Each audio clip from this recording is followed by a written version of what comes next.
Hello, everyone, and welcome to another edition of the Lunch Hour Sports Podcast. Here with your hosts, Jacob Smedley, Sam Betts, Justin Rehammer, Peter Amarante, and Nathan Romanot. Our topics today include the MLB Trade Deadline has come and gone at the end of July. We'll break down who went on the move and some winners and losers across the league as the MLB heads into the home stretch. And fantasy football is back. Our draft as a group is close. We'll give some boom and bust candidates as the season fast approaches, already into preseason. And the Olympic Games are just wrapping up over the weekend. We'll give our thoughts on the medal count and a big basketball weekend across the international game. Now, here's Sam Betts. Sam, Major League Baseball, some teams, some guys on the move, trying to go down the stretch here in the pennant chase. Yeah, Jake, and I mean that's what the trade deadline's about. It's about the good teams going all in, trying to get guys who are going to bolster their roster and give them a chance at making the playoffs. And it's about the sellers who are going to give away everything because they have no chance. We'll talk about one of those teams here, maybe even two of those teams. We'll see. I want to kind of start off with a couple trades. You know, a lot of big trades here. I was kind of surprised to see a lot of guys being moved, but this is what the trade deadline is. You never know what's going to happen. A lot of rumors come about, but when the real thing happens, it's kind of very starstruck, very interesting. So I want to talk about Randy Arozarena. So he was moved to the Seattle Mariners in exchange for Aiden Smith, Brady Hopkins, and a player to be named later. Aiden Smith was the Mariners' 12th ranked prospect, and Brady Hopkins was the 22nd ranked prospect. Randy was kind of having a down year a little bit. The Rays are kind of they're just kind of not where they need to be right now. So it kind of made sense for them to move him. It was kind of crazy when Randy got traded and then was just sitting in the crowd watching the game after he got traded, like an actual fan. I saw that. Yeah, that's such a Randy thing, crazy. though. You never know what he's gonna do, from the cowboy boots to the dance battles. I mean, no, I think Randy's going to be a great addition to this Mariners team. And the Mariners made a couple of other different moves. They also acquired Justin Turner as well. So that was a really cool, that was kind of another interesting deal. They got him from the Blue Jays for a Double-A outfielder, RJ Schrank. I don't know if I'm saying his name right. But, I mean, the Mariners, they're one of those teams who have been kind of in the talks of entering the playoffs.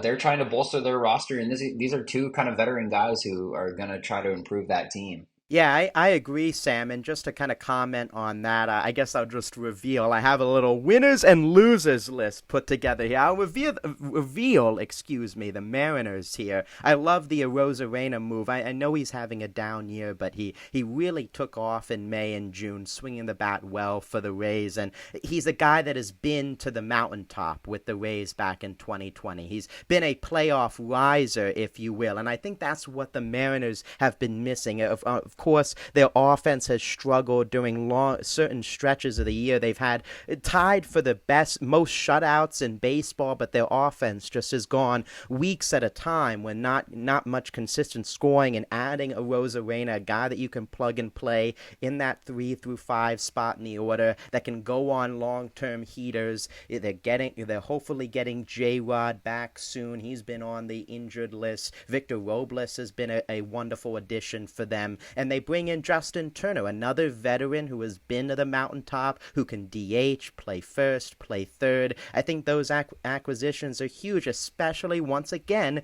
where they're in a dogfight with the Houston Astros. Guess who had a slow start, but they're still in the mix. So I think these additions, they're a winner. These moves are great for them. I kind of want to look at the Orioles. The Orioles made another good trade with the Rays here. They acquired Zach Eflin. Starting pitcher. An old friend. We know that An name. old friend. We know that We know name. him pretty well. We know Zach Eflin pretty well. In exchange for Jackson Baumister and Mac Horvath and Matthew Etzel, just a handful of prospects. Excuse me. Bob Meister, that's probably how you say his name. 17th ranked prospect. Mac Horvath is the 10th. and Matthew Etzel, who's an unranked prospect. I think this is a pretty good trade for the Orioles here. I think the Orioles won on this trade. And actually, Zach Eflin just pitched against the Rays and went 7 innings and got the win. So it's looking pretty good for the Orioles right now. The Orioles are another really hot team in this AL East. The AL East is just a very contested league right now, but they have a really nice young team, and they're looking for a starting pitcher who's going to kind of put them over the top. And I mean, getting Zach Eflin here was fantastic. The Orioles have made moves similar to this. They got Jack Flaherty last year. Didn't really work out the way they wanted it to. He actually did get traded again this trade deadline. We might talk about that later, but kind of doing something similar, trying to get a starting pitcher who's going to take them over that just the 1 out of 5 guys who are going to kind of go out and pitch for them. And Zach Eflin, I think, has done a really good job for them so far. So we're kind of going to see how that comes in if that pushes them into a playoff spot. And if he pitches in the playoffs, I mean, give him that opportunity to kind of prove himself. Yeah, I agree, Sam. I think this is a great move by the Orioles. I don't know if you were going to mention him or not. Trevor Rogers as well, a bit more questionable. I'll talk about that a bit more in the winners and losers section with those teams. But with the Orioles, I like the addition with Zach Eflin. I think this is a guy that, and I'm thinking long term here, not only for the rest of the regular season with the injuries they've had to Grayson Rodriguez, Corbin Burns, even though he's been great when he's on the field. You want depth there. They had John Means and a few other starters who have been ruled out for the year. So just trying to make it through the regular season healthy with him. And also Eflin provides that versatility in the playoffs where maybe he's that third, fourth starter once Rodriguez and Burns are healthy, but a guy that you can bring out of the bullpen in a 6-7 game series. Some games when you need an arm, some guys are really maybe faltering out there. You need a guy to come in, give you 2 to 3 innings. He showed that with the Phillies and can potentially do it again for an Orioles team that's still young with those arms and in the bullpen. So I like it. And the Rays, again, also, like we mentioned with the Rosarena, getting that value back from these guys. That's what the Rays do, Sam. The Rays are savvy. Even if they're around 500 like they are, they'll sell off guys and try and play for another year. Kind of going back to the Orioles, I don't want to stay on, like I said, don't want to stay on one team too long, but they made 2 trades with the Phillies that, again, they're trying to kind of make another playoff push, but they got some bullpen help. And Jake, we've seen 2 of these pitchers kind of go. It's been tough watching them for the Phillies. Kind of just a lot of ups and downs. But the Phillies got Austin Hayes in exchange for Sir Anthony Dominguez and Christian Pache, who Christian Pache was DFA'd pretty soon after going to the Orioles and was moved to the Marlins. But they Sir Anthony Dominguez was the main guy here. I also want to talk. They also made a trade with the Phillies for Gregory Soto in exchange for Seth Johnson, I believe Seth Johnson. He was a prospect. He was actually the 8th ranked prospect for the Orioles coming up here. So 2 guys who really have struggled with the Phillies this year. Sir Anthony Dominguez was one of the guys who he was going to be the future closer for the Phillies and really just has struggled in that role. Gregory Soto, a former All-Star with the Tigers, who the Phillies got. Was it last trade deadline or was it 2 trade deadlines ago? I think it was 2 trade I deadlines ago. believe. I think it was a winter move. I Oh, believe it yes, was you're right. winter Yes. 22 and a It was a 23 22 winter season. move. Yeah, You are correct, Jake. yeah. Yeah, but 2 pitchers who have just really struggled with the Phillies and just haven't provided what they need. The Orioles, willing to take a chance on these 2 relief pitchers, kind of made the trades and are look for pitchers who thought they were going to bolster their bullpen. Maybe they do, maybe they don't. But the Phillies just kind of made some moves that are like, we can't keep doing the same song and dance. We got to move these pitchers. How that's going to affect the Phillies, I think it might help because they were kind of leading to some bullpen problems. Maybe that works out for the Orioles. It's one of those things at the trade deadline where you don't know you're willing to take a chance on 2 pitchers who could maybe improve your team. And that's a lot of what the trade deadline's about. This player may potentially improve our team.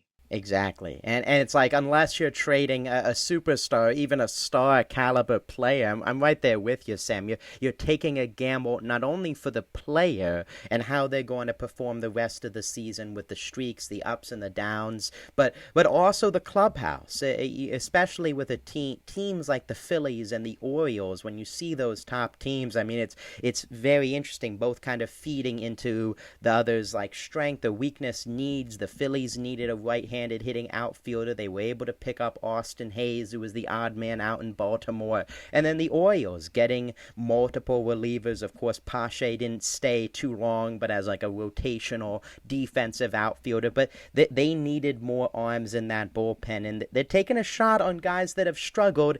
Has worked out for Dominguez so far, not so much for Soto, but you got to take those chances, especially, and I'm sure we'll get to this, the price for a lot of these guys around the trade deadline, relievers, pitchers, was just through the roof. So in that market, you got to take chances on these guys and hope for upside. The Yankees kind of wanted to take a chance. I don't know if it was taking a chance. I think they knew who they were getting in this trade, but wanted to take a chance on a guy who could improve in their outfield.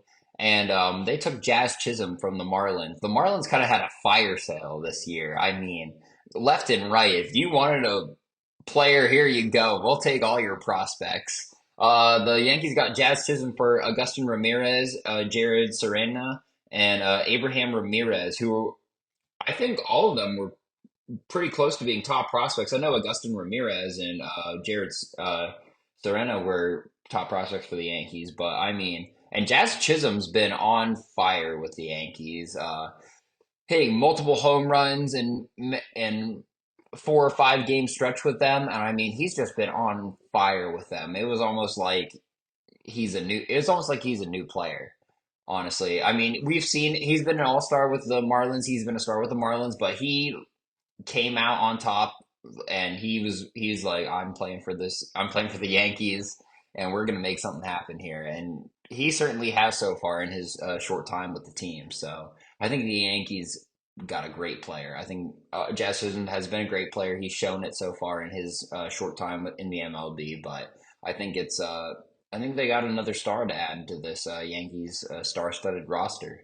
Yeah, I think the biggest point you mentioned there, Sam, is the personality meets the city. I mean, Jazz Chisholm carries himself like a big-time player, carries himself with swag, and carries himself like a star in New York should. I mean, he's been playing with the Marlins, a team that has been at the bottom of the National League for years now, and he gets an opportunity to go to a team in a pennant race, battling for a division title. And yeah, like you said, he's been balling out. He's been adjusting to third base, which he hasn't played yet in his career, kind of filling in. I mean, he's like, I want to win. I'm finally in a place where I'm able to win, and I'm going to do whatever I can to put the team in the best position, and willing to do whatever, whether that's third, whether that's shortstop, whether that's in center field some days, in place for Judge. I think that's great of him, and you know, I feel great as someone that's looking and seeing, okay, he gets out of that situation in Miami and he gets to go to a winning situation, whether you like the Yankees or not. I think he deserves it, I guess, as a player. He's graced the cover of MLB The Show. He's kind of been like one of the like stars of MLB. MLB has used him in a lot of promotional type things, and I think to kind of see him now on a roster where there is the potential to win a championship, there is the potential to go into a deep playoff run. I think that's perfect for him. We had a really big 3-team trade, which was kind of crazy in this trade deadline. You don't see them as often in the MLB as you would in like in the NBA. In the NBA, I feel like you see a lot of 3-team trades. I don't know if you really see that in the NFL. Probably not as much, but we had a really weird 3-team trade here for the MLB. So the Cardinals got Eric Fetty and Tommy Pham. Tommy Pham has formerly been with the Cardinals. Eric Fetty has been on fire with the White Sox so far. The White Sox, another team who was kind of on a fire sale this year because they're in the gutter, just to put it bluntly. But the Dodgers got Tommy Edman and Michael Kopech. In exchange, the White Sox got Miguel Vargas, Noah Miller, Joral Perez, and Alexander Albertus. So get it kind of for the Cardinals, kind of getting Tommy Pham, a guy who's already been with the organization. Pretty good bat, pretty good outfielder, pretty solid guy. Not like one of the bigger stars of the MLB, but guy who's been solid throughout his whole career. Eric Fetty has been on fire for the White Sox so far. He's been one of the few bright spots for that team, but hopefully, again, the Cardinals kind of looking to bolster their another team looking to bolster their rotation. Definitely getting a steal for him. Tommy Edman going to the Dodgers was kind of surprising. A guy who's been with the Cardinals for a good while, probably I would say about 5 6 years so far. Kind of seeing him leave the organization. Michael Kopech, a guy who has been up and down in the MLB, from starter to reliever, from throwing 100 plus miles per hour to being injured for a long time. Guy who's just really been up and down. Dodgers willing to take a risk on him. A guy who has shown glimpses of greatness and could be a great pitcher if he just was able to stay healthy. So we'll see how that works out for them. And then the losers, everyone who went to the White Sox because You just see the picture of that Miguel Vargas's face after they lost to the yeah, when you Athletics. Really realize says that it you're all. on Yeah. the worst team in the MLB, so hey, it's unfortunate, man, but you got to make the best of it. You just got to play hard. You just got to keep going, and maybe something turn. So maybe, hey, maybe they turn around. Maybe the White Sox figure it out Wishful thinking, Sam. in like 5 years. But um, no, kind of just wanted to mention that really odd three-team trade that I think would work out really well for the Cardinals and Dodgers, and the White Sox get a lot of really good young players. Miguel Vargas has made it to the MLB. He has shown he's been pretty good at playing at that level. Some of these other guys, they were highly ranked prospects within the top 30. So White Sox are kind of just playing the long game, wait and see.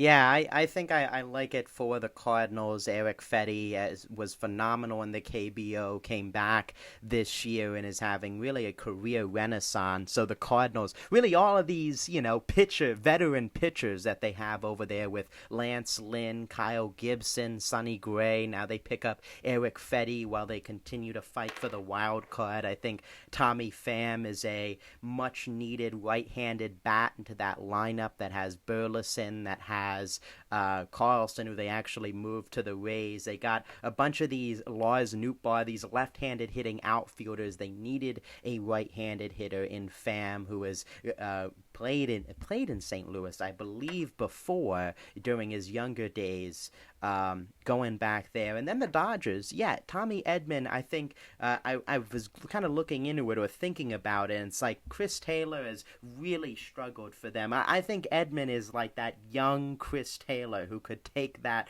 versatility role. Chris Taylor getting older, can play all over the diamond. Edman, same thing. Hopefully he can bounce back in a big way. And yeah, Michael Kopech, maybe he goes to that Dodgers pitching lab and becomes that lights out reliever middle inning guy that they need. So yeah, very interesting. And I mean, win-win for the Cardinals Dodgers.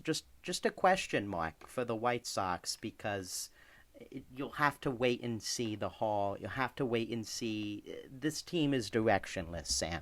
Going back into the action here, there's just one more trade I want to cover. There's so many trades that happened in the over this time in the MLB, and a lot of really good players got moved. But there's just one I would want to kind of finish up here. The Diamondbacks made a trade here. Another trade with the Marlins. Josh Bell going to the Diamondbacks for cash. Yeah, Josh Bell kind of came with this Marlins team, and this year he struggled. He struggled a lot. I think he only had like three home runs like the whole season. Correct me if I'm wrong, but then gets moved to the Diamondbacks, comes in, and I think he hit like two home runs in like his first or second game with them. So I think this change of scenery will be really nice with them, especially since the Diamondbacks are beating the Phillies 11-1 right now. So no, I think the Diamondbacks kind of trying to get back to the promised land here after losing to the Texas Rangers. I think they're just trying to make another move here, something that can just help bolster their team, willing to take a chance, and this might be a guy who can help do that. Yeah, and he was one of the best players on the Padres a few years ago when they made it to the NLCS against the Phillies. It's just a veteran move, and just that's a team that knows they're going for it. They know the need that they have. Christian Walker just went down on the IL with an injury. They're like, we cannot waste any time. This is a close race. They're battling with the Padres. They're battling with the Dodgers, not only for the wild card spot, for the division. You could add a guy that, at worst is a good contact hitter that, his average has been down, but he's a veteran hitter who knows how to bat from both sides of the plate, can bat in the middle of the order, can play a solid first base over there, can DH too when Christian Walker comes back from the IL. I mean, that's just a great guy at the bottom line to have in the clubhouse during a pennant race. They're just stacking those veterans and very good players there in Arizona. So hey, when you just have to move away those very tough cash considerations, it's a win-win. It's a win-win. Yeah, and that's one last thing I want to mention is like that's just a heads up move by a team. Like you need to fill a role, and that's what a lot of teams have been doing. They need to fill a role. I know the Orioles have needed to fill roles, like you said, a lot of pitchers have been going down, needing Tommy John. I know Felix Batista hasn't been here this season. They need relief pitchers. They went out and got them. Teams are going to go find guys who are going to help this team win when they have a shortage, when they have a star go down. They're going to go find someone who needs it, and that's who they need to help bolster their team, and that's another great component of the trade deadline. Yeah, exactly, Sam. Now, before we turn it over to Justin, I can see him there getting his list ready for the boomer bust. We have some winners and losers after we've discussed all of this. I have a list of about three or four on each side. Sam, feel free to interject, question me, because always need a check on what's going on here. So I'm gonna go with my losers, and the first one is potentially controversial because they were a buyer, but the Houston Astros. You trade for Yusei Kikuchi, but the trade you give away three guys in the top 100, including, I believe his name is Justin Gloss, who they traded. They also traded Billy Wagner's son, who is tearing it up. Will Wagner to the Blue Jays. I mean, the Blue Jays made out like bandits in this for Kikuchi, who is really. I mean, he's a 4.5 ERA this season. He's not the guy he was over a year ago. I think this is a bad trade for the Astros. I mean, hopefully Kikuchi can, help that rotation out. I just think there was too much value there. Let's see. White Sox, of course, they're a bad team, but they should have got rid of Crochet and Robert. I know Crochet was very specific in his demands for an extension, but I feel like there were probably deals on the table where you could get rid of him. You gotta start fresh. You can't keep these guys around when they're clearly floundering on horrendous losing streaks. Athletics kind of in the same breath. They did trade away some guys, but again, you're looking at Brent Rooker, who is having an all-star, really star-level caliber season for them that they probably could have got value for. And the last one for the losers is the Blue Jays. Even though they did get that value back from Kikuchi, this is a team that's at the bottom of the division. They have some guys, Guerrero and Bichette. It's been years now, and it hasn't worked. And Ross Atkins continues to file around these veterans around them, but it just hasn't worked. I think it was time to split up the core. Vlad Jr. has been hitting the cover off the ball, and I feel like he could have been an impact piece to a contender. I was thinking the Guardians, maybe a team in the NL Central. They didn't go that way. Sam, any thoughts before I give my winners there? No, Jake. I mean, that the Blue Jays and the White Sox kind of went on the similar paths. They didn't give up any of their like major stars. And the White Sox, I was especially surprised that they kept Garrett Crochet. I know Garrett Crochet wanted an extension or he wouldn't pitch in the playoffs, but I mean, there has to be some team that would give him that or at least give him some sort of extension, whatever. You're telling me there wasn't a team that wasn't going to trade for him? Like, come on, man. Like, they were. And then the Blue Jays. I mean, also, I want to talk about like they have guys like Kevin Biggio they could have given up, who really has kind of been up and down. Really, that's been really tough. Kind of, they're gonna flounder there. You're gonna see Bo Bichette. I know Bo Bichette's had some injury concerns, but Vlad Jr. I mean, has been on top of his game right now this season. I just find it hard to believe that the Blue Jays wouldn't want to part and just kind of start the rebuild. I mean, I get it Yeah, trying to hang on just for a little bit longer, but you're just it gonna, hasn't worked. no, it has not worked.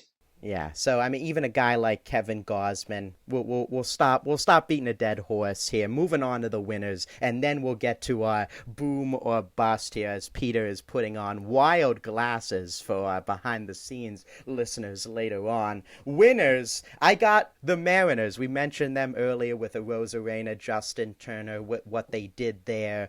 The Dodgers. I know you didn't specifically mention the Jack Flaherty trade, bringing him in at the last second to add to that rotation that's really been decimated with injuries. They get a guy like Glass now back. Yamamoto will be back at some point. You add a guy like Flaherty in there who's now moved for the second consecutive deadline. He really helps them out. Also, again, the Kopech thing of buying low on him can get him to be a middle to late inning guy in that bullpen. And the Marlins, I know you said selling off the farm, Sam, but they did get value back with Ramirez in the Hall for Chisholm. They got a huge haul for Tanner Scott, another trade with Tanner Scott going to the Padres. They got Robert Snelling, who was a top 100 prospect, a bunch of guys there as well. And they've got 2 or 3 guys from the Orioles for Taylor Rogers, and another one where it seemed like an overpay, Kyle Stowers, Connor Norby. Both of them were really lighting up the minor leagues. And the Padres, the other part of that trade, they acquired a shutdown reliever to add to that bullpen. So those are my 4 winners. Sam, any thoughts on those winners? I can agree. The Mariners also got some bullpen help in JT Chargos and Yimi Garcia too. So they also did kind of sell off Ty France and also some cash considerations for catching prospect. Just kind of making the necessary moves that they needed to. I can definitely agree with the Mariners. Dodgers, also kind of getting Kevin Kiermaier and Ahmed Rosario, 2 veteran guys who could just help fill out roles. Some pretty decent bats too. Kevin Kiermaier, also a pretty good defensive specialist out in the outfield. No, I agree with them. The Marlins, they did get a pretty good prospect haul. It's just whether those guys are gonna kind of pan out for them, and obviously we won't know that until a couple of years from now. But I mean, they did kind of they did bolster their farm system, and they're looking to kind of rebuild and hopefully just kind of get back to 2020 when they had that really weird playoff appearance and kind of like made a little deep playoff run. Yeah, we're gonna have to wait and see for the Marlins, but yeah, I can agree with that list there, Jake. All right, awesome. We'll have to keep tabs. The rest of the season underway. We'll have some more episodes and some more coverage, but another season that is coming up, the NFL, just a few weeks away, the opening week in the first week of September, and you know what that means. Fantasy football, everyone. We have our draft coming up. You're making the mock drafts. Justin sent me a practice draft the other day, and now we're going to break it down for you. Justin, the draft expert. Take it away. Well, I don't know about expert there, Jacob, but I do appreciate. Well, you drafted me a pretty good team in the practice. Oh, I didn't do give that you for that. you. That was the auto. That was the auto that drafted for you. You got very lucky there. But I do have some picks here for some boom and bust candidates. Now, this is mostly based off of fantasy points, how much they're going to be scoring, how consistently they're going to be scoring. And I'm obviously excluding players like Mahomes, Allen, players that are going to be big scorers. So I'm really looking more for the people who were not as much expecting to boom, and the players that we think might produce to bust. So let's get started. I got 3 picks for boom and bust for each position. So we'll start at the very top. We'll start with the quarterback position. For boom, I have C.J. Stroud of the Houston Texans. Then I have Anthony Richardson of the Indianapolis Colts, and this last one will make somebody happy. I have Bo Nix of the Denver Broncos booming as well. Look at Nate's face. Oh my gosh. Wow, he and is it's like he just saw the face of God. I am stunned. That's all I have to say. I'm speechless. Well, if you need some explanation, I can provide. No, I like the list. You went the young route. I like C.J. Stroud. I think I'm sure that sophomore teams are gonna have more tape on him, of course. But I love that pick. Anthony Richardson too. That was one guy I was debating on my little boom and bust list that I put together as well. Just kind of looking at the ESPN rankings and everything for him. But I'm super excited for him. The weapons they had. But Bo Nix, a rookie standout. I'm what I guess the explanation for that one. Nate is beside himself, but I would love to want hear an the explanation for it. Yes, I mean, yes. as a fan, a Broncos fan, I'd love to hear the explanation. Yeah, I think that when we're talking about players who you're not really expecting to see much from, rookie quarterbacks are obviously at the top of the list. You don't know what they're going to be doing. But for Bo Nix, I think he has probably the best shot besides Caleb Williams at starting at quarterback among rookie quarterbacks, especially week one. And I think that the earlier he starts, the more he'll get opportunity to play. And I think under Sean Payton's system, he's going to thrive. It's a system that's really going to benefit him as a passer. And I think that he's going to be able to put up some decent fantasy numbers. He might not be the guy. He might not be top 5 quarterback, but I think he could be a consistent top 10 fantasy quarterback week in and week out. So what you're saying is I should hold out for Bo Nix in the draft. I That's what I'm wouldn't, hearing. but if you find him in the like late rounds as a backup, that might be a good option. The buy-in. There we go. Take him from Nate. I love everything you said, and I agree. I think that he will work well under the Sean Payton system. I think he has a lot of similarities in the way he plays to Drew Brees. My biggest concern is the lack of weapons he has on the offense, because as a fan, I know he's not got much to work with in Denver. Cortland Sutton is his best target, receiver wise, and it's his rookie season. So, I don't know that he'd be a guy I would jump at in fantasy. Definitely not as a starter, but as a backup, I think he's worth a look. And like you said, if the best case scenario does play out, you could see some very consistent numbers that make you debate whether you're starting them, or maybe make you do start them at some point during the season. I have 3 boom candidates. Justin Herbert. I know Jim Harbaugh runs a run-heavy offense, but he is 17th on the ESPN QB board. Just because of the talent, I think that is low. I know he's lost receivers, but I still think he's going to put up a good year. I went with another rookie quarterback, Jaden Daniels with the Commanders. He's I think he's 11th on the fantasy board right now. There's a lot of upside and traction with him. I think he's a guy that could be like Bo Nix, maybe not the guy that you draft to start, but a guy that is a good, solid backup for a bye week situation. And then again, as much as I hate to say it, I think Dak Prescott is flying under the radar with the Cowboys. I think he has something to prove there, because Jerry's not paying him. Jerry is not paying him, so I think he has something to prove and could be a solid buy there.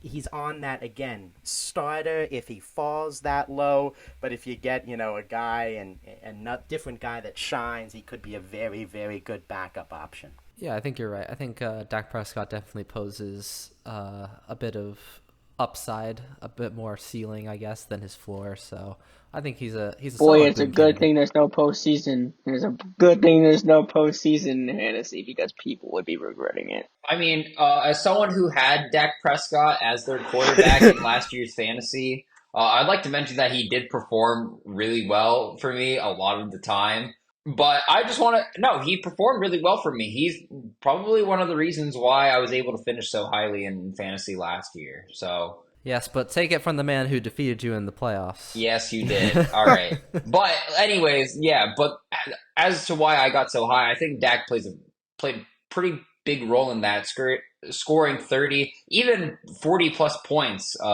in on multiple occasions. So I think Dak, yeah, in the real game of football, does have something to prove. But in fantasy, I don't see why anyone wouldn't take him again. While we're on the subject of Sam Betts being high, let's transition over to players that would make Sam Betts' team drop. They're talking about a couple of bust guys now at the quarterback position. I have Will Levis of the Tennessee Titans, then Deshaun Watson of the Cleveland Browns, and then finally, maybe some surprise here, Aaron Rodgers of the New York Jets. Now, this is not indicative of the performance of the team at all. I just want to do a disclaimer there. That will be Bills for fans that'll be for saying next. Aaron Rodgers is a bust. Is that what I'm hearing? Bills No, fans that's saying why. it. That's why I'm clarifying. This has nothing to do with the performance of the team at all. It's just the performance, fantasy-wise, of the player. I think that his stats will not be as consistent as people might expect them to be. Where do you see the? I'm not saying you're wrong at all.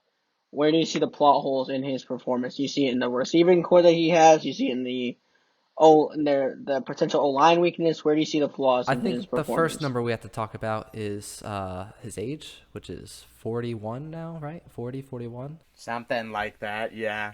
He's an Yeah, old he's getting soul. old. That's going to play a factor. He hasn't played football in a year, which that'll also play a factor. But I think also it comes to the fact that he's going to be more of a field general. He's not going to do the things that these players that score a ton of points are going to do. He's going to be consistently scoring maybe a touchdown or two a game in the pass game, which passing touchdowns are typically less than other types of touchdowns. He's probably only going to be throwing for 200, 250 yards each game, maybe even less, depending on the needs of the team.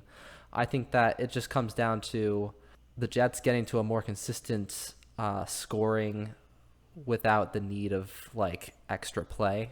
And I think in doing so, they're going to get more wins. But I also think that it's going to cost their quarterback his fantasy points, but I don't think they're going to care about that as much. I think, too, Breece Hall, with him coming back and him being such a dynamic force, especially with Rodgers, like you said, Justin, coming back from injury, I'm sure they want to really kind of lean heavily on the run, at least to start to kind of ease him back into play. So I agree with that. I agree. Not a Will Levis fan. You don't like QBs I don't like with what's coffee happening in Tennessee. with That's mayo what I in don't in like. that coffee. Yeah. I don't like what's happening in Tennessee. I could see potentially struggling. A lot of people, I think, are maybe riding a little high on him just because the weapons he has. And to be fair, he does have a lot of weapons to throw the ball to this season, on that roster with, D-Hop, Calvin Ridley. He's got Burks. So it's a very loaded roster, but he's got some kinks in his game. I don't know if I'd trust him as a starting quarterback in fantasy. Rodgers, I tend to agree with you. I think the age is an issue, as we saw last season. And like Jake said, Breece Hall, one of the best backs in the league, they might lean heavily on him. I just don't think, even if the Jets have a good season, that Rodgers is going to be a top-tier fantasy quarterback points-wise. I don't think he's going to be a big points getter. So I agree with you. There. Yeah, and another guy you might watch out for, maybe as a bust, Kirk Cousins. I just think that he might struggle in Atlanta. And I know he put up some good numbers when he was playing last year in Minnesota with Justin Jefferson. But, he's in Atlanta now.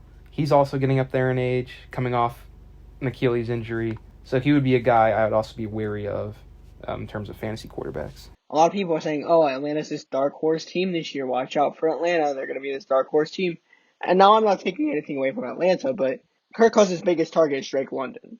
With Kyle Pitts being in that mix, hopefully getting a lot more use out of Kyle Pitts now that Arthur Smith is gone and there's a new scheme and new format. I think that Kirk, like we've talked about, he's coming off that injury. He's in a whole new system with a whole new coaching staff.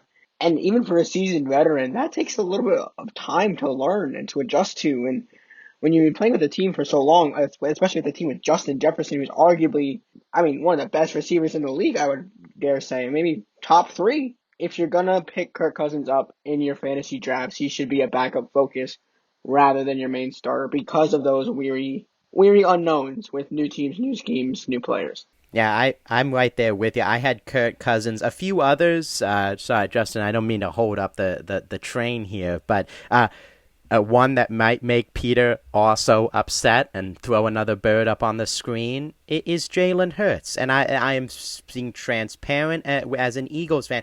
I am saying I do believe he could be a top 5 finisher. I'm not saying that. He's ranked number 2, 3 right now, along with Mahomes, Lamar, Josh Allen, because of his running ability and what he brings to the table there. But, there have been those conversations with him against Nick Sirianni. There have been those reports. And, of course, Kellen Moore, a very kind of run-centric play action. I'm really excited for what he's going to bring to the Eagles system in terms of the play calling. But I think Jalen Hurts, his numbers could not be as high as right now they're projecting. That, I think, is why, not a bust, maybe he doesn't fit in that category, but lower on the totem pole in that sense, just because of the new offense, and I guess that's the main thing, and some tension. Have to see if he gets around that. Has a lot of talent to help him out. Of course, Saquon, I think, is going to take some touches away from his having to throw the ball 30, 40 times throughout a game. And then just Kyler Murray, another kind of unknown. He missed time. The Cardinals, Marvin Harrison Jr., rookie wide receiver, really talented. I think he's going to shine. Trey McBride. But Kyler, can he lead a team? He's had years where comparing him to a top 10 guy, a top closing into top 5 a few years ago. He's battled injuries. He's battled these short QB allegations for how many years? That's why he's lower on my list and in that, I guess, bust category. I do want to touch on the Jalen Hurts comments, and Jacob, I'm kind of there with you. It's a lot like what I talked about with Kirk Cousins. Now Jalen's a lot younger. He's a lot more mobile. There's a lot of things that Jalen Hurts is that Kirk Cousins isn't. But we're talking about a new coach again. So I agree. I think that Jalen Hurts will be a top 10, top 5 finisher this year in quarterbacks. But I'm not gonna jump on Jalen Hurts is gonna be a top 3 quarterback this season. All right, well, let's move on then to the running backs, where we'll start with our boom candidates here. First, I have Kyren Williams of the Los Angeles Rams. Some people expect him to be kind of mid-tier. I think he'll be one of the top guys of this league. Then, of course, we have Jahmyr Gibbs coming into his second season with Detroit. I think he'll be pretty good too. And finally, I have James Cook from the Buffalo Bills. I think that assuming the Bills O-line holds up, then we will have some pretty explosive runs from James Cook and some good production. I like the list, Justin. Just hearing it. Yeah, I think Kyren Williams. I think he's going to be especially. We've been talking so much about these aging quarterbacks. Matthew Stafford, another one in that kind of realm. He has good receivers, but Williams is going to be a very important down back for him in play action. So, yeah, I like the list. I think it's a good one. I'm going to be looking for all of those players. I really like what you said about Jahmyr Gibbs. Again, Nate and I were talking about this just the other day. I feel like Jahmyr Gibbs showed up in Detroit last season and raised a lot of eyebrows, And I think with more experience and more time, and as the playing time has progressed, Jahmyr Gibbs has really solidified himself in that lead role. And I would not be surprised if we see him being introduced more to the passing game, maybe being like an out receiver or like a dump off man in case of like jammed ups and play action passes. So I like your list, Justin. I agree. I would like to see more from James Cook as well. He had a pretty decent start with Buffalo last year, and I would love to see, especially James Cook and Jahmyr Gibbs have these breakout seasons like you mentioned. I'm pretty much in line here with you, Justin. It's a great list. I think all those guys have a lot of potential going into the year to be big boom candidates. And I'll also just like to mention Kenneth Walker from Seattle. I think he strung together a few good games last year in fantasy. And I think he's a guy, that we'll see a lot of production in Seattle. I think he's going to get a lot of usage time. So he's a guy I would put on that boom line for fantasy production. I think he has that potential going into this season. Ramondre Stevenson for the Pats, Drake May, I think they could rely on him. Josh Jacobs with Jordan Love, I think it could be very helpful.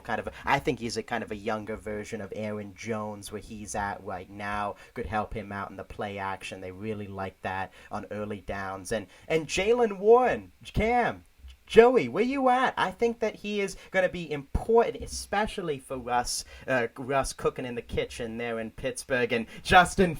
He won't be cooking anything. Well, early downs, getting him involved. Yeah, I think at least Jalen Warren, he had those kind of breakout games early in the season. So in an Arthur Smith offense that really relied on Bijan to run the ball with last year in Atlanta, I think he's going to rely on Jalen Warren a little bit. So those are some other names that I thought of as well.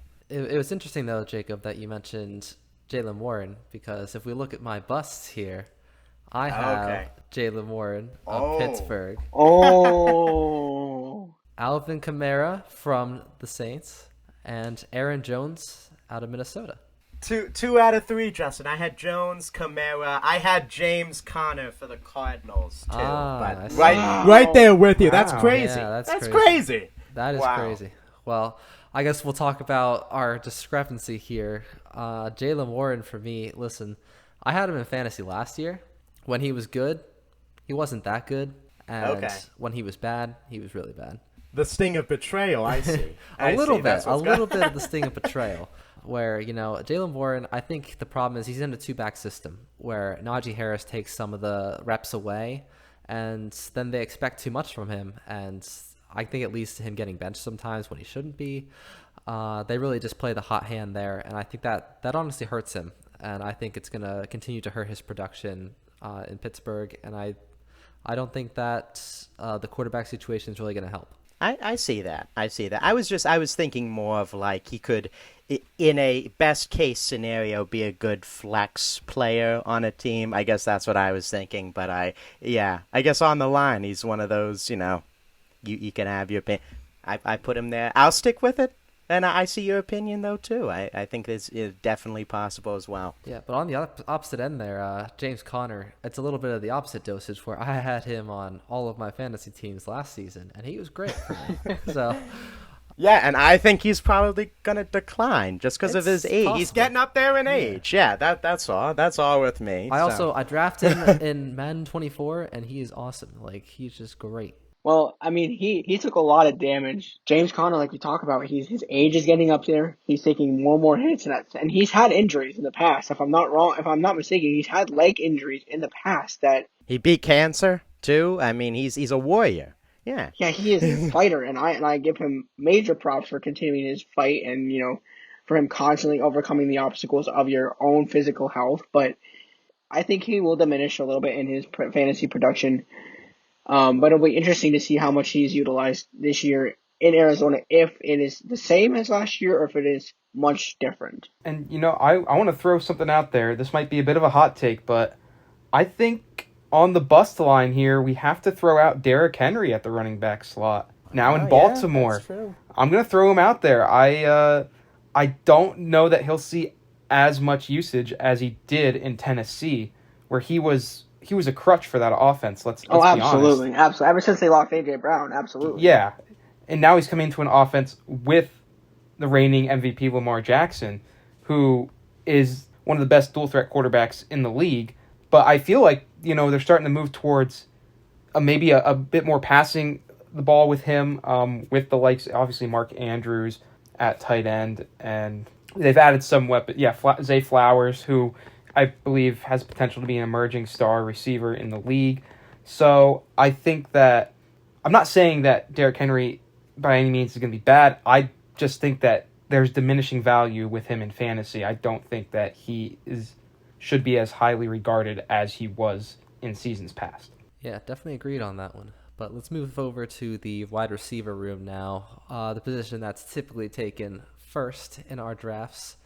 Maybe you should look at these guys because I have Puka Nacua of the Los Angeles Rams. I think he's going to grow into more of a number one target this season. Then we have Marvin Harrison Jr. of the Arizona Cardinals. I think his first season is going to be very similar to when DeAndre Hopkins was with Kyler Murray over in that offense a few seasons ago. And then finally I have Michael Pittman Jr. I think he's really going to establish himself as the number one target for Anthony Richardson, and I think they're going to grow together. I like it. Right, thinking the same way, Justin. Puka Nacua with mine. I also also put Tank Dell with the Texans. Their offense continues to go up, and this is what I believe too. I know Stephon Diggs is uberly talented, as you know, Justin, but there is a world where I think that Tank Dell could overtake him as kind of that lead guy, that lead target for C.J. Stroud. And I'm going with another rookie, Rome Odunze from the Chicago Bears. Caleb Williams. I know we were kind of talking a little bit about him being in that middle, as Peter mentioned. I think that connection, that rookie connection, could be huge. We've seen it before. QB, wide receiver, both coming into the league at the same time. I think Odunze is uberly talented and a guy that could be a flex value number 2, depending on how the depth of your team shakes out. He could be someone that ascends in a rookie season. I like the list a lot. I especially agree with Puka Nacua. I mean, we all watched it last season. I mean, the kid, he has got something, and it is called talent when he is running routes, catching passes. Like I think he's a rising star, like you all been saying, and I really agree with him being on your boom list. I wanted to also, I like your Marvin Harrison Jr. I think is good. He's going to perform well. But I wanted to mention, we talked about him just a minute ago. Zay Flowers. I think people need to keep a closer eye on him than what he's getting credit for. I'm kind of looking back here on our fantasy records from last year. He's going to be utilized more in this offense, I think, this year. I agree there with you, Peter. As we talked, Zay Flowers I think has huge potential. Justin, I like your list a lot. I'm going to throw out, I guess, just a couple of names here. Maybe not major booms, but guys I think you'll see improve in their fantasy value. I think Jaden Reed of the Packers. I love what Love is doing. Jordan Love is doing quarterback there, and depending on Christian Watson's injury, problems, I think Jaden Reed, you started to see a lot of production at the end of last season, could see more this season. And I'll also say Drake London from Atlanta. I know I discussed earlier that Kirk Cousins might be a bit of a bust. However, he does throw the ball a lot, and I think that his biggest deep threat in Atlanta is Drake London. So I think that he will put up some bigger numbers this year, and he'll have higher fantasy values. Yeah, of course. But let's talk about a couple players that we were going to be a little bit more low on. I'm going to head back to Pittsburgh. Sorry, Cam. Sorry, Joey. But I'm going George Pickens. I think the quarterback situation is really going to affect his production this season. Then I'm also going to mention T. Higgins, Cincinnati. Jamar Chase back with a vengeance. He's going to have a phenomenal season in my eyes. And I think that that's going to affect T. Higgins' production. And finally, then I'm going to mention Jalen Waddle from Miami. I think similar situation with T. Higgins. We have the clear number 1 receiver there, so I think he's just going to back off in production a little bit as well. I like that list, Justin. I think those are very good choices. I think another name, just to add it in there, just kind of looking here, of course, we talked about Cooper Kupp and what he brings. I'm really just the Eagles guy, it seems like. NFC East. Devontae Smith. I think another thing with Kellen Moore, I'm going to kind of keep bringing this up when talking about it. The wide receivers numbers go down. He's more of a running backs, tight end guy. Again, not a essentially bust, don't draft him situation, but be cautious about drafting him with a number 1 or 2. He may have some games where he ends up being a flex. And another guy I think is the whole Brandon Ayuk situation that's going on right now. Don't know where he's going. Is he going to be a 49er or not? I think that definitely plays into questions here when we're coming up on drafts. Are you drafting him to be a wide receiver 1, wide receiver 2? It's definitely a question with his, I don't want to say antics, but what's going on right now with the 49ers and where he's going. So I think that's something to monitor, just on not necessarily a bust, but trending towards that direction, at least to start. Yeah, I like the list. I feel like the biggest. I'm sorry, Cam and Joey. This whole new offensive scheme with Arthur Smith, who really didn't utilize the wide receivers in Atlanta. Are we going to see an overlay in that in Pittsburgh, or is Arthur Smith going to have a change of heart and start using his receivers more often? I don't know. That's why That's why I really want to kind of like address George Pickens at that position. So we'll move forward then to the tight end position here, where I have booming Isaiah Likely from the Baltimore Ravens. I think Is he likely to boom? I think he is likely to boom. And I think you guys were, mentioning Mark Andrews, but don't forget about this guy. When Mark Andrews went down, he was the number one target, and I think he's going to get a little bit more use, even as a number two.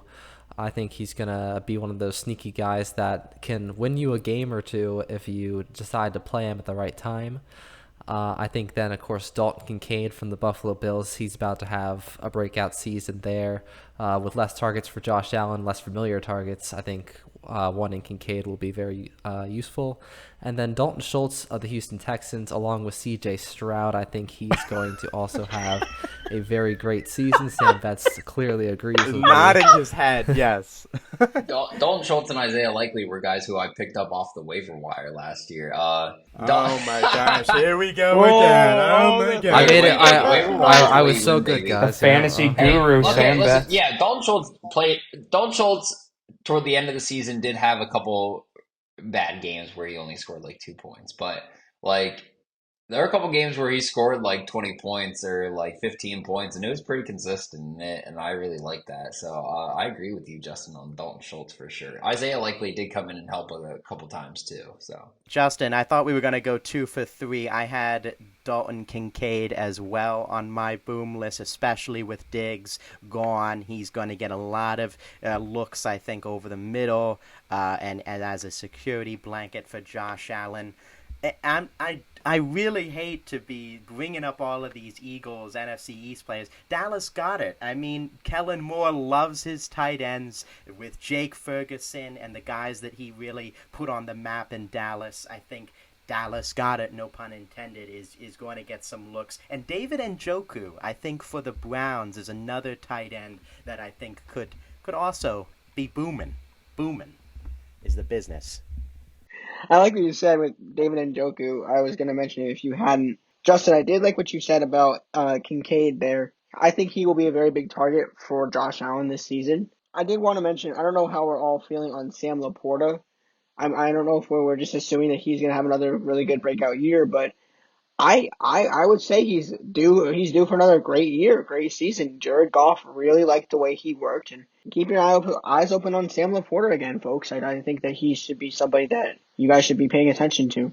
Yeah, but I think I'll then move us over to the bust section here, where I'm mentioning Pat Freiermuth of the Pittsburgh Steelers. He's a great talented player, but he didn't have a great season last season. I think that's going to continue. Hunter Henry of the New England Patriots, Drake May coming in. That's really going to be a bad situation for him. And then I'm on the opposite end of the spectrum from you, Jacob, when it comes to Dallas Goedert of the Philadelphia Eagles. I think there's going to be a little bit more focus on Saquon Barkley with the run game now. Jalen Hurts maybe a little bit more in the play action pass to A.J. Brown. So I think that maybe there's going to be a little bit less focus on the tight end position in Philadelphia. Wow, Justin. I can't have anything with you, can I? I can't have anything. No, I like those. I think there's another one though with Goddard like that where there's other weapons in that offense. I'm just taking a gamble on what Kellen Moore has shown me in the past. That's what I'm going with. But Saquon there. They've got Kenneth Gainwell is a solid second running back that'll get touches. You've got they will probably run a little 2 tight end sets, 11 personnel package, and yeah, AJ Brown and Devontae Smith, they are exceptional wide receivers. So I could see that. Well, that we will keep an eye on all of those booms, those busts across as you are drafting. We have some advice. You can take it. You cannot. Clearly, me and Justin have to work out our ideas here on some booms, some busts across the league. But happy drafting, everyone, as the season gets underway. Thank you for staying with us as we move on to our last segment of the day, the Olympics just wrapping up. They will have wrapped up when this episode comes out in Paris. The U.S. cleaning up in the medal count, still behind in gold with some events left to play. But guys, I'll just start on, before we get into a particular sport that Peter's ready to discuss, thoughts on the Olympics as a whole. Just in my opinion, just such a wonderful event so far. So many different, even new events that have come into the Summer Olympics, that getting to see all the different coverage, all of the athletes, and great to see, especially watching those highlights and seeing, oh wow, Tokyo, there's no fans there. Thinking back to COVID when they were doing the Olympics and no one was there, and now seeing the fans and the families get involved. I think it's great, not only for the U.S. success, but the world as a whole to come together with this. Yeah, Jake, I think there's been some interesting moments from this Olympics. I think overall it's been pretty well. Noah Lyles getting COVID and running the 200 and still getting bronze with 102 degree fever is insane. Obviously, if he was healthy, he probably would have swept that event, but still coming down with a illness like COVID, still getting the medal, just fantastic. Unfortunately, his Olympics did get cut short, but I mean, still getting. I think he got both a gold, silver, and bronze in his events. So still a pretty successful Olympics for him. Obviously, would have loved to have seen him compete in the 4x1, but just a great athlete in general.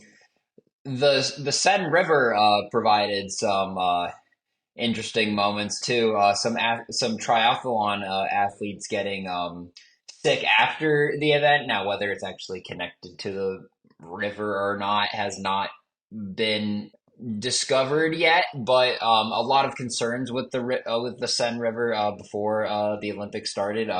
Not the Prime Minister of Paris, if I'm saying that right, swam in the river and like to show how clean it was. Some athletes still getting sick after that. Not sure if there's a correlation to that or not, but no, overall, very close Olympics so far. Obviously the U.S. taken a lot of the medals here, which go USA, of course.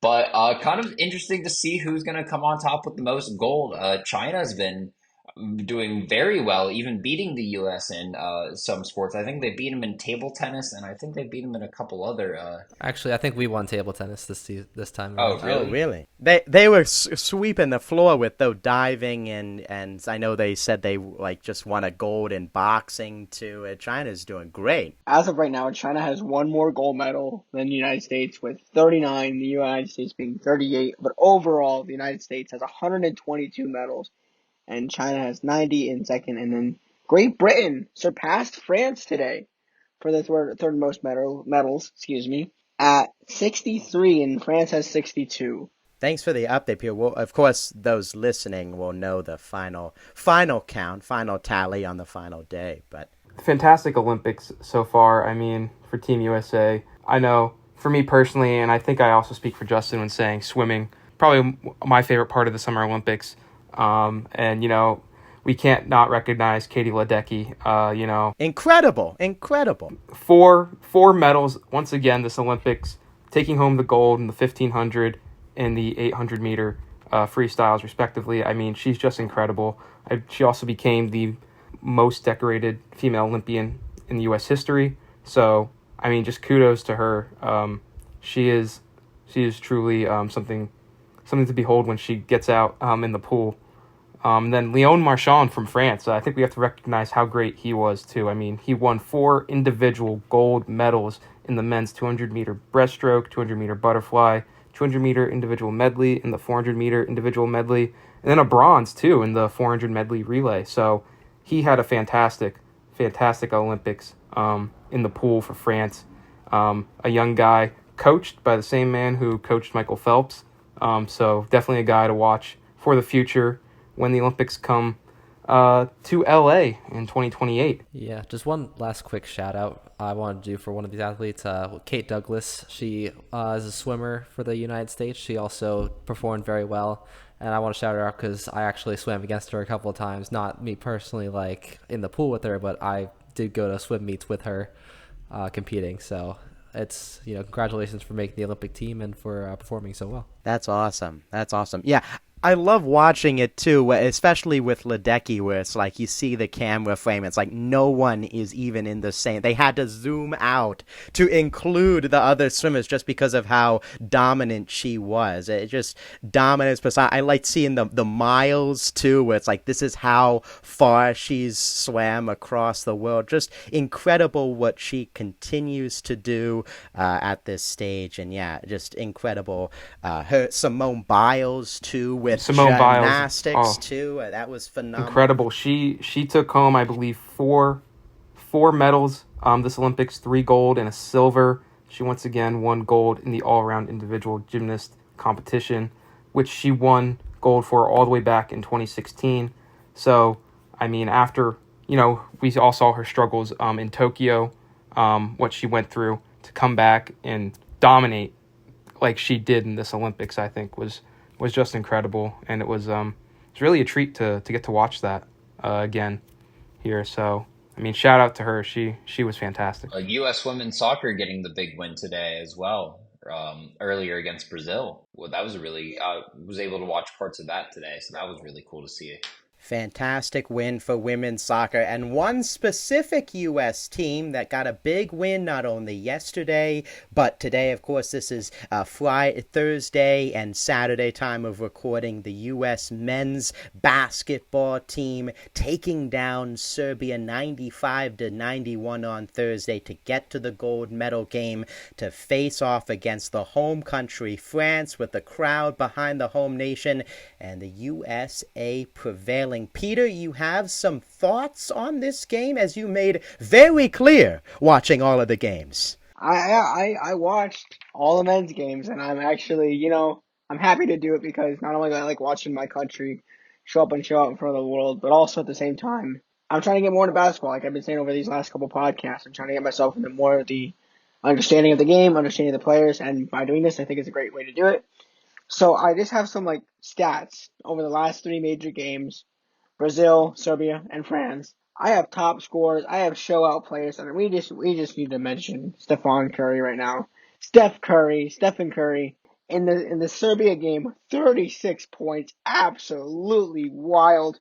Tonight having 24 points, being against France. He almost broke the record for most points scored in a single game in a single men's basketball game. I think he was 1 point behind the record. And then we got LeBron James having 12 points in the Brazil game, having 12 points, 5 for 6 field goals. No 3-pointers from LeBron that game. 9 assists and 3 rebounds. They worked really as a whole team, as a whole unit. They worked well off each other.